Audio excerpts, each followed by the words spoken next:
Hey everybody, it's Tanner P. McAdoo. Welcome to the Ridiculous Ubiquitous Podcast, a show where we casually observe all the crazy stuff going on. Take a look around. You'll see what we're talking about. It's a clown world, miss.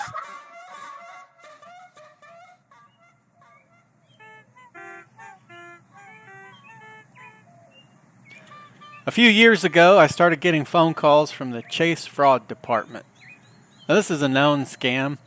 It goes something like, you have unauthorized charges on your account, and if you'll just confirm your account number, social security number, date of birth, marital status, and eye color, we can get these charges refunded to you promptly. Now, I already have a certain amount of intolerance for banks. I guess I just resent that we live in a world where such institutions are needed. But you have to be nice. And you especially want to be nice to the real bankers because that's where all your money is. Fortunately, in the digital age, there's almost no reason to ever speak to a banker. However, when fate provides such a circumstance as this, where you have a guy on the phone pretending to be a banker, it provides a unique opportunity for me to tell him what I really think of his institution. Yeah, take that. But these fraudsters are not dissuaded so easily. No.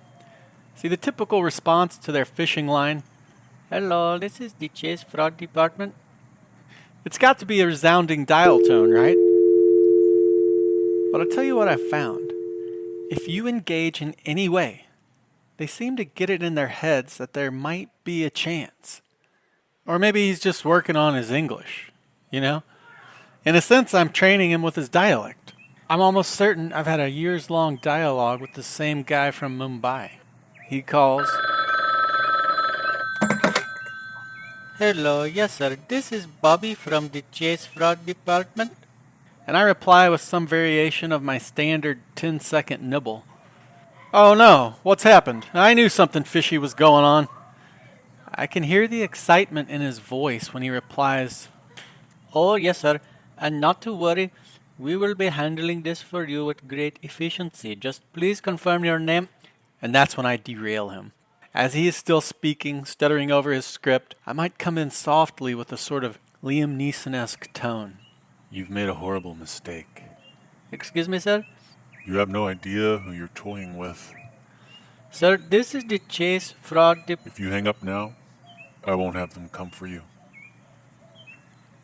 Sir, this is the Chase Fraud I warned you."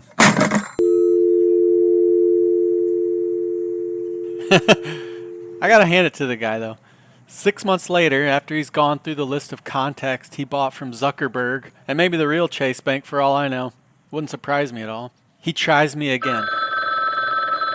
Recently, I've been playing with a spiritual approach to this confrontation.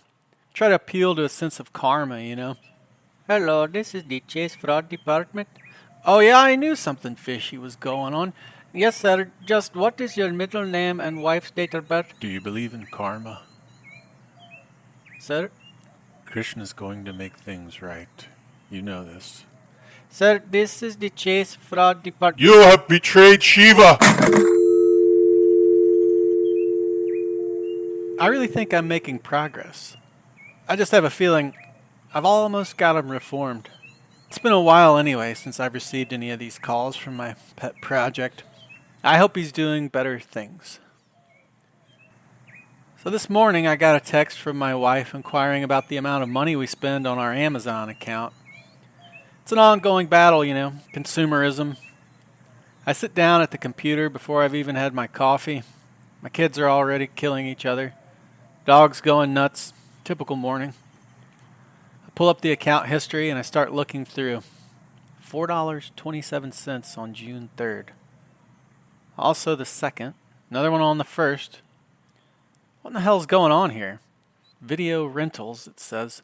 I look back over the account history and see that my family has purchased 1 to 2 movies a day on average for the last 6 months. This can't be. I mean, between swim, cheer, and t-ball, we barely have time to change underwear, much less watch all this TV. So I asked my wife, is there any way we're renting this many movies? No way, she says. Okay. Determined, I pick up the phone to call the number on the back of my Amazon credit card. Flipping the card over, I dial the 888 number, and still squinting, I notice right next to the Amazon logo on the bottom right corner is the word Chase. Just then, a familiar voice answers the phone. Chase Fraud Department? Hello? My voice quivers. Could it be the same guy? Couldn't possibly be the same guy. Hello, can I help you? Yes, I need to address some fraudulent purchases on my Amazon account. Are you able to help with that? While karma was biting me on the ass as I awaited his reply, I can tell you. Yes, sir. Just await the text verification and we'll proceed. Over the next 7 or 8 minutes, which felt like an hour and a half, as I painstakingly went down the list of 3 months' worth of statements, on which the charges shown just read, Prime Video Purchase, $4.24. This young man patiently and without apparent judgment read aloud each movie title as I confirmed or denied knowledge and or agency of purchase of such movies as Freaky Friday, starring Jamie Lee Curtis. Yes, I do remember my daughter. Princess Diaries. Yep. The BFG. Now, hold on that one there. It's a story of a little orphan girl who is adopted by a friendly giant. Oh, yeah. Yep, we did watch that. On the Trail of Bigfoot. It's a documentary about... Yes, yeah, that one was me. Well, sir, I thank you for your help. It's clear that my family rather, watches many more movies than I realized. Thank you for your time. As I hung up the phone, I felt such a blend of emotions. Not the victim of fraud after all. I was as relieved as I was disappointed, and then relieved again. I guess just maybe, I can look forward to hearing from my friend in the fraudulent Chase Fraud Department sometime in the future. But if I don't, that's okay too. Well, thanks for hanging out. Please rate, review, and subscribe if you like it. Also, sharing is caring.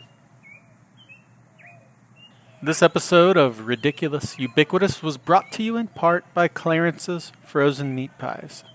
Clarence is proud to introduce his new line of frozen samosas. Take a bite of Clarence's frozen samosas, after of course having heated in a 325-degree oven for 10 to 12 minutes, and be whisked away to the streets of Andhra Pradesh, Karnataka, Kerala, or Tamil Nadu. Clarence's samosas are folded in the traditional style, filled with mashed potatoes, spices, fried onions, peas, carrots, cabbage, curry leaves, and green chilies. Thanks, Clarence's Frozen Meat Pies. That's ridiculous.